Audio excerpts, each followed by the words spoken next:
भाई जी एक बार किसी कार्यवश इंदौर जाना था, तो वहां इंदौर गए तो वहां एक मोहू नामक नगर है। वहां जो कार्य था भाई जी का, वो कार्य व्यक्त नहीं किया। उस कार्य के लिए वहां गए तो रात्रि हो गई थी और हर समय नाम भाई जी जपते रहते।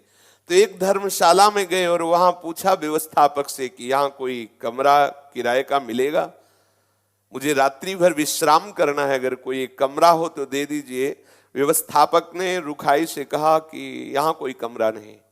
भाई जी ने फिर प्रार्थना की कि एक रात्रि की ही तो बात थी, कोई कमरा होता तो दे देते आप। उसने डांट करके कह दिया कि जब यहाँ कोई कमरा खाली नहीं तो आप बार बार क्यों पूछते हो, जाइए किसी होटल में ठहरो जा करके। भाई जी का होटल में ठहरने का कोई प्रश्न नहीं था, सोच रहे थे धर्मशाला में किसी एक कमरे में रात्रि व्यतीत कर लेंगे। वो बाहर आए, काफी रात्रि हो गई थी। अब विचार किया कि कहाँ विश्राम करें, तो दृष्टि गई कि सामने एक अस्तबल था जहां घोड़े बांधे जाते थे। तो देखा घोड़े बंधे हुए थे, पर दूसरे किनारे में थोड़ी जगह खाली थी, वहीं एक चद्दर बिछा लिया। बस बैठ करके नाम जप करते हुए, थके हुए थे, थोड़ा सो गए। जे भी ये इधर अस्तबल में एक कोने में सोए, उधर धर्मशाला का जो मालिक था वो बड़ा आस्तिक भाव का था।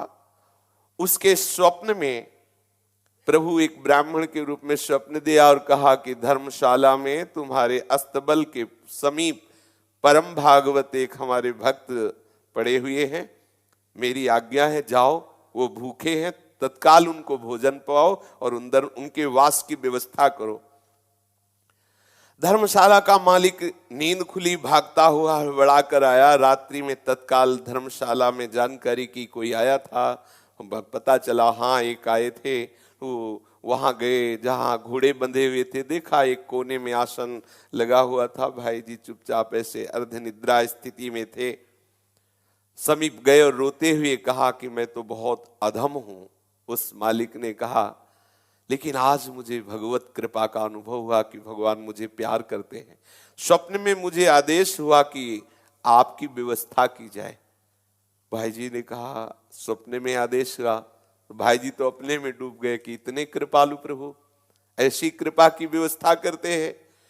भाई जी ने कहा कि आपके ऊपर विशेष भगवत कृपा है, इसलिए प्रभु आपको स्वप्न में दर्शन दिए, आपके अहो भाग्य है। उसने कहा अब आप मुझे बातों में मत अरझाइए, आप हमारे घर चलिए।